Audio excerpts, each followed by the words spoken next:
Hi everyone, it's Lindenherz. I want to share with you my experience with the Joie de Vivre Tarot by Paulina Cassidy. Actually, I already did, what I back then called a review last year, but little did I know about reviews.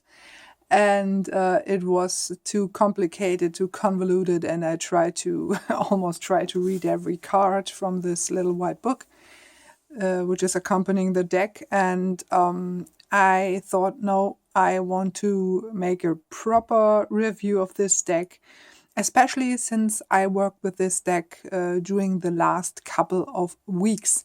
And it was a pure pleasure, especially from the point of returning to this deck, because after my Smith-Waite deck, which was my first one, which was part of a set, this deck was my, so to speak, first non-Smith-Waite deck, although it is based on the Smith-Waite system, but something which was not related in terms of art style or something like that to the traditional Smith-Waite deck. And this was, to me, this was an opening to the tarot itself. I already saw a lot of other decks, but this was really one of the decks which started the excitement I still feeling when I see new tarot decks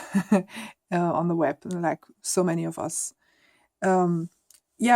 So basically, this deck really I'm not sure why I picked up this deck again. It was really one of those neglected decks, underrated decks in my collection. And I know we talk a lot about underrated decks recently on YouTube, here on YouTube, and also on Instagram.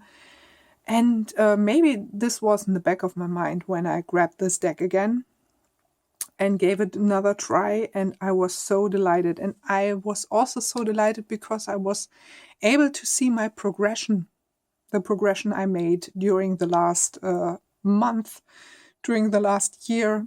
And before that, it was really, I had to look up every meaning. I wasn't able to understand the suits, and was totally noob back then.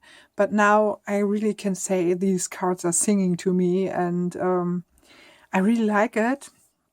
I also saw a review on this deck recently where it was the reviewer was saying that this is not a very deep deck, and this is a deck just for amusement.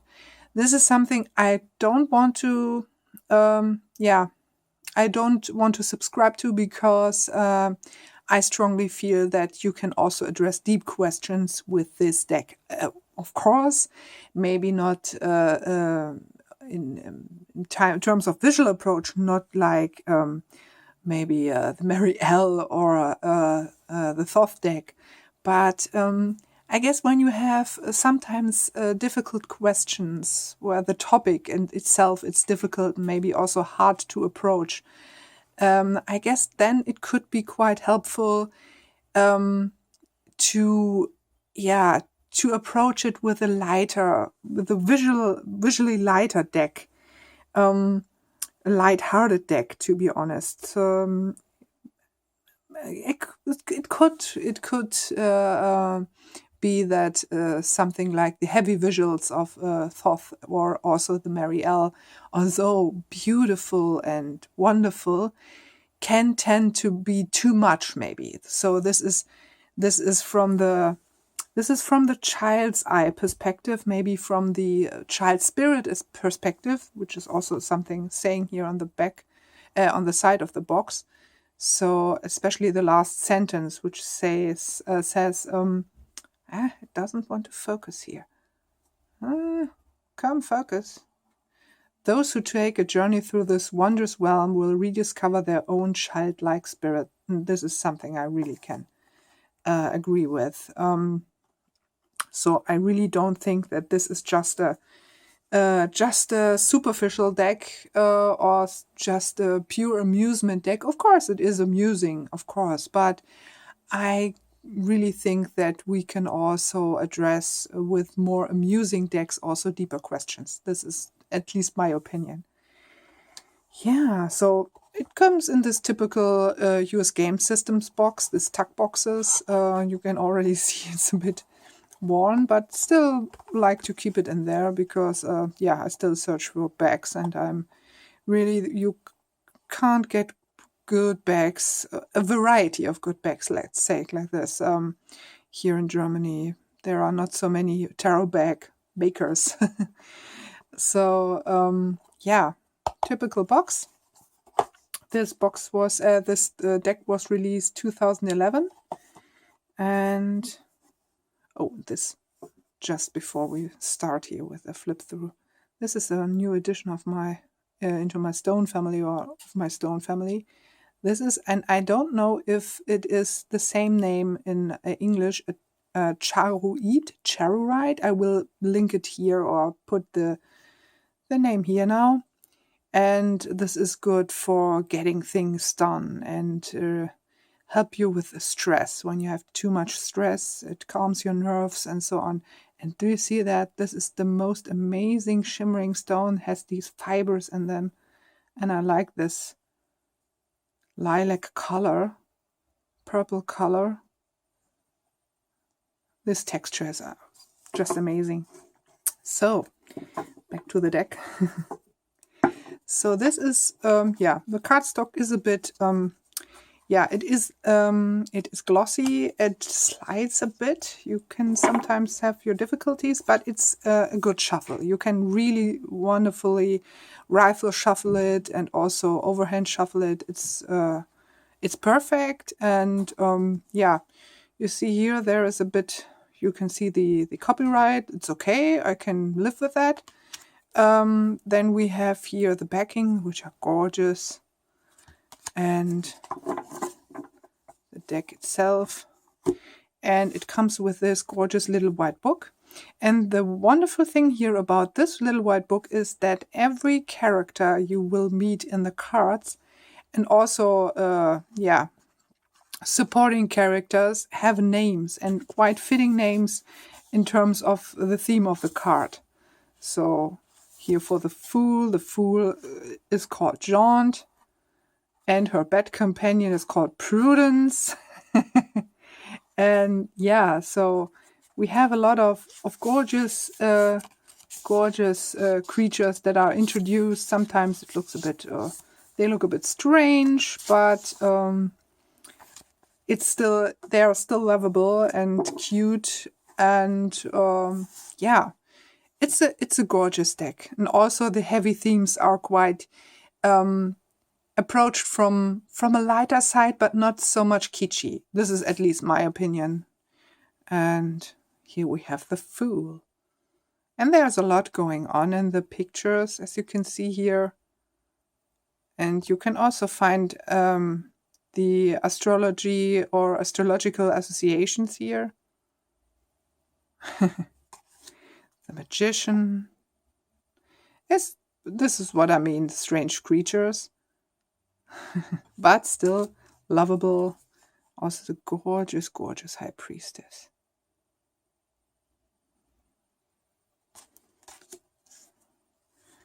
Empress. Interesting dresses they wear here in this deck. The Emperor is quite cute. Quite a young Emperor. It's a cool Hierophant. And one of my most favorable lovers cards. And these, like I said, little side characters or something like that, they always find their places also in the meanings. This is almost as if a little story is told about those characters here, and this is really wonderful here. Here we have the gorgeous chariot, underwater themed this time. Wonderful, watery and fiery. seahorses here, but she looks quite capable of controlling them. This is one of my favorite strength cards. And it's cute, yeah. It's a cute one. And I will read it to you so you can get an impression of it. Let's see, strength. Let's see.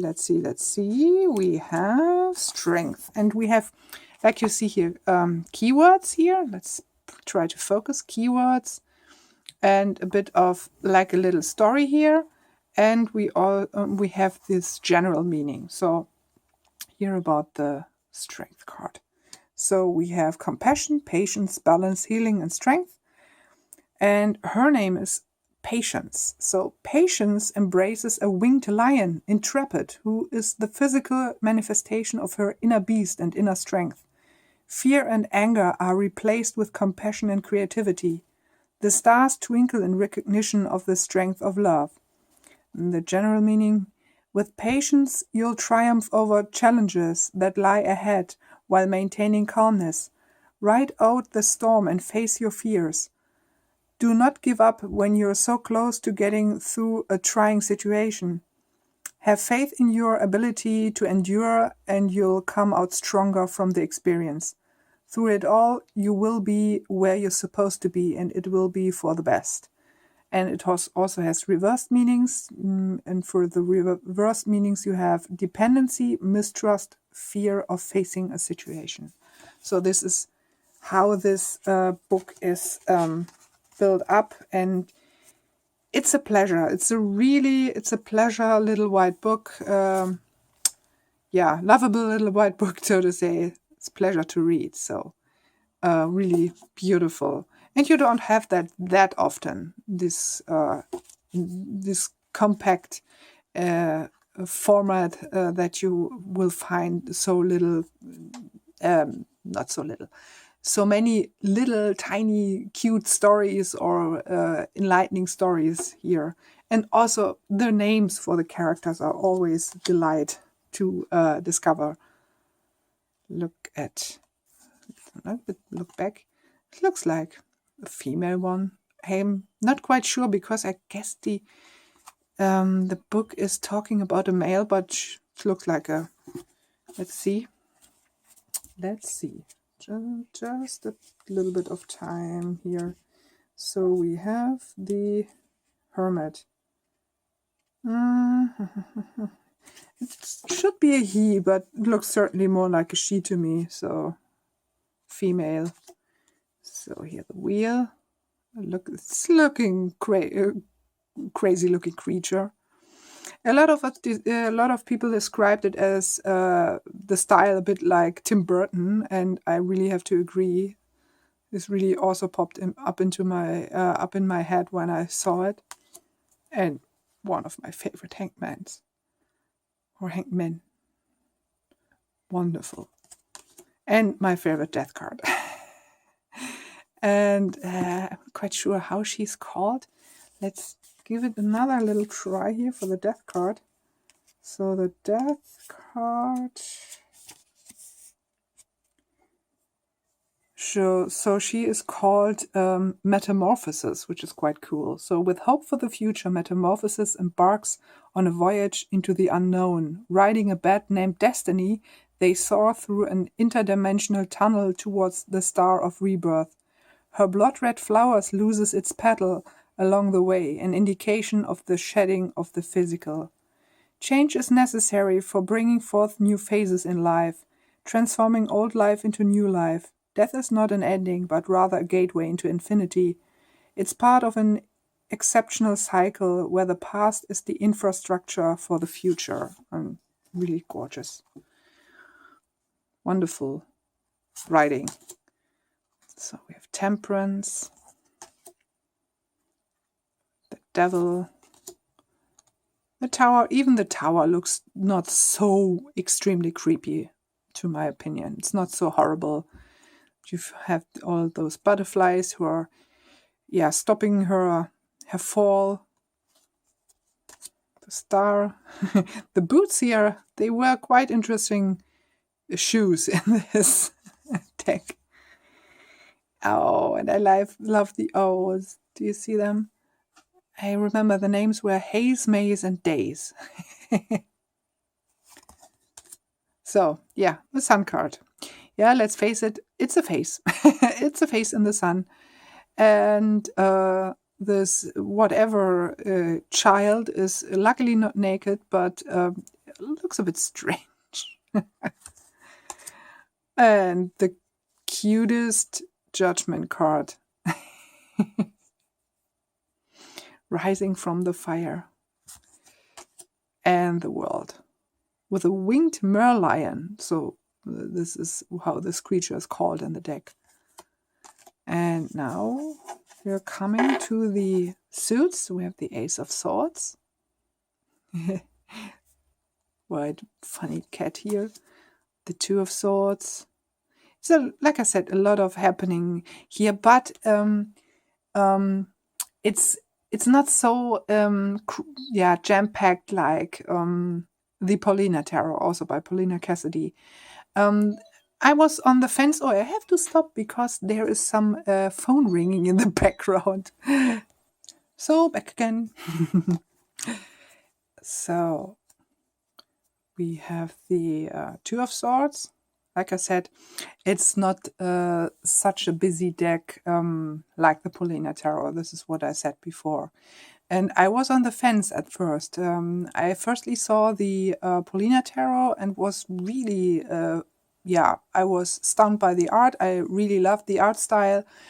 And later, somewhere later, I saw the other deck and researched that and decided to purchase this one. And it was really a good decision because I think this is more friendly towards or for a beginner, of better use, so to speak. Not so much the other one, because of the busyness, can tend to overwhelm you, especially when you're a tarot beginner. But this one is better. For some reason, like I said, I neglected the deck at a certain point and started to focus on other decks, but I really can't say which it was. So which deck was it that drew my attention towards it? It's quite interesting. I try to recall that, but at the moment I'm not sure which it was. But nonetheless, that's the good thing when you collect tarot decks. You can return to decks that were not on your radar anymore, and then rediscover them, falling in love again with them. So this is really what I love about that. Look at the Three of Swords and this face. Oh. The Four of Swords. I love how she is almost protecting her heart. It looks a bit like some hands are trying to pull her, but maybe she's only centered and attached her in the middle. But there are certainly possibilities with this deck also to read very intuitively and off to new shores. Yeah. Quite traditional looking at some points. Sometimes it's a bit different, but interesting and gorgeous creatures, sometimes a bit creepy, or this pitiful guy here. And I really like the Ten of Swords. It's not so backstabbed guy lying on the ground with a lot of blood or so. So you just have her. There are the swords in the background and her eyes. But she is ready to leave it behind her. So we come to the cards. This dashing Page of Swords. This is not my favorite Knight of Swords, or at least your knight in the deck. She reminds me of Helena Bonham Carter. So when I saw this, I really thought of I really, really thought of a Tim Burton movie. And I like this. It looks almost as if this part of the face is a bit more friendly than the other. And he is absolutely cutesy here. He's my favorite one of my favorite ones, but my favorite king of the from the court cards here. So beautiful. And we have the Ace of Cups, like you saw with the other aces. There are figures in the aces, so not just the cups, but also figures. But I think this is not distracting. You can easily guess what it's about, and this love, hearts here, this overflowing love, the doves here that are offering the hearts. And look at that owls. Oh, with interesting shoes again. The Three of Cups. Oh, this poor guy here. And here we have the 5, the 6, with these little, they are called mer bunnies. Yay! She's also beautiful. The 7 of Cups. Yeah, she has to make a decision. The 8 of Cups. Moving on. The 9 of Cups. She is really gorgeous. I like her dress and this interesting hairstyle. And some more bunnies here with wings. And another bunny with wings and some glasses. The Page of Cups. The Knight of Cups. It is quite cool because you can see here, you often hear that the knights are also related to messages, and I really like that because of the letter here. And look at her, the Queen of Cups, a mermaid. And he is also gorgeous. This is my second favorite king of this deck. And the Ace of Wands.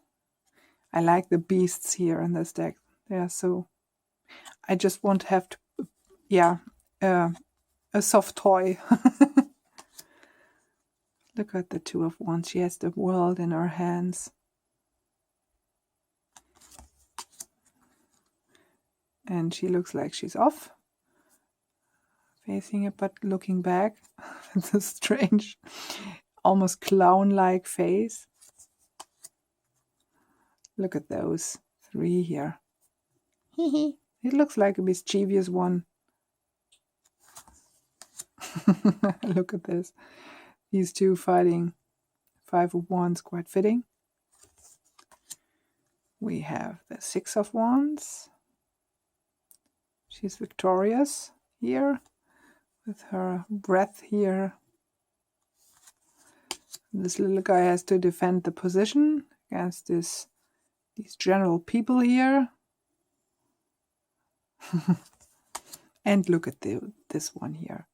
This is a cute one, and this reminds me of a science fiction series, book series that is famous here in Germany, called Perry Roden or Perry Roden.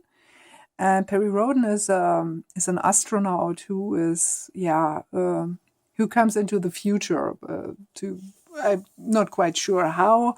Maybe something like a wormhole or something like that. I'm not quite sure anymore.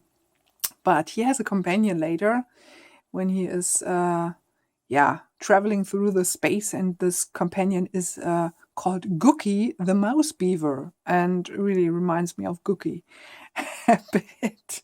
It was really one of the favorite stories from, story series or series from my mother, from my mother. she read this really, I guess, from her early 20s or so, and loved it. Yeah, was quite fond of these science fiction stories for a really long time, and you still can get them. At first, they were published in little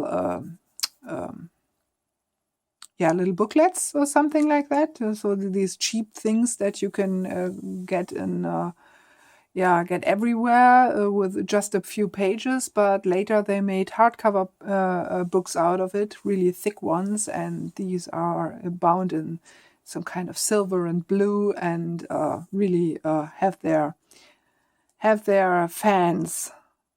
But he looks like Cookie. And look at this warrior here. He has the heart of the warrior. He knows it. Gorgeous. And she looks like she's capable of the task. Yeah, almost. One is... Yeah, she has to be careful. Another rabbit. This really looks like Alice in Wonderland. Another knight that is not my favorite. This is also interesting. At first I thought this would fit more for the Queen of Pentacles, because she's nurturing this flower and these branches in her hair and the fruits and so on. But Queen of Wands, okay. And the King of Wands, our winged lion again. And we come to the Ace of Coins. It looks like also from Alice in Wonderland. The Cheshire Cat. Is this correctly pronounced? We call it in German, we call it Grinsekatze. The grinning cat. So look at those. This looks a bit mischievous again. This looks like a spider. But okay, you can get it. It's easy to approach. The 5 of coins. Look at this. Yeah. Give and take. 6 of coins. Funny creature. The 7 of coins. The 8 of coins. Here we have the 9 of coins. And the thing is that in the description, the little white book, this bird is called a falcon, and sorry, this looks like a dove to me. The shape, maybe not the feathers, but the shape looks a bit more like a dove, not a falcon. So we have the 10 of coins, the page of coins. Look at this. His face. And the Queen of Coins. Love this. Look at this triple moon here. Caressing, and she's also caressing this bunny here. And look at the King of the Bunnies here. The King of Coins. Yeah, so this is really, like I said, it is of course also a fun deck, of course. But I would say, like at the beginning, it's not certainly not, at least not for me, not just a deck for amusement. You can get really wonderful readings with it. It reads really beautifully. You can approach it very intuitively, especially when you're more familiar with the Smith-Waite meanings. But this doesn't mean that you can't approach it as a beginner, because it is quite similar to it. But maybe it is, maybe still it could be too busy for a beginner. At least I thought sometimes, although it's not so extreme like the Paulina Tarot, I sometimes thought, okay, here's something going on, and here's something going on, and here, and here, and here. But it's certainly a deck that you can approach when you're starting. Maybe not a total noob, but one of the first decks you can approach when you want to approach more than just one deck during your learning phase, so to speak. And it shuffles quite beautifully. Let's see. It's not so easy because the camera is this time a bit closer to the table. So this looks a bit clumsy here. But it's quite an easy shuffle. And you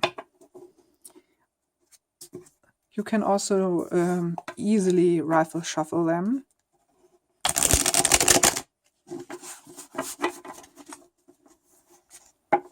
And they don't bend so much.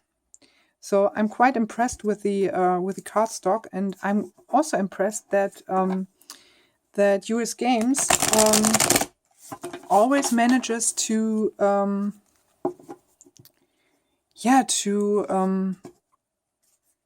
have different kinds of cardstock. So when I compare this one to the Chrysalis, which is totally different, I'm quite impressed. And I saw here on the box it is printed in or made in Italy, so quite interesting. I'm not sure where Llewellyn is doing their decks, but I really like that these are made here in Europe. So a bit of bending back comes quite in handy. Like I said, it's a good shuffle, and they don't I don't know how you call that. They don't have so much chipping here going on, so it's quite okay. It's flexible and yet sturdy. Like I said, it's glossy, but yeah. Let's see. Let's pull 3 cards. Oh, the Lovers. Maybe I don't. Oh, the 8 of Wands. And the Hierophant. Look at those beautiful cards. So, but you sometimes have to be careful, because when you put them back, they tend to slide off. So, they look gorgeous, don't they? Really gorgeous. So, yeah, this was the Joie de Vivre Tarot by Paulina Cassidy, produced by US Game Systems, and my little review, or my how I like how I like this deck and how much fun I had with it and still have with it, and I hope you found it useful.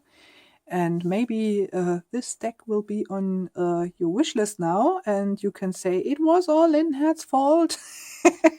I gladly accept it. I want to infect you with this deck because it's so gorgeous. So I wish you a wonderful day or a peaceful night. We will see you soon. Many blessings. Bye.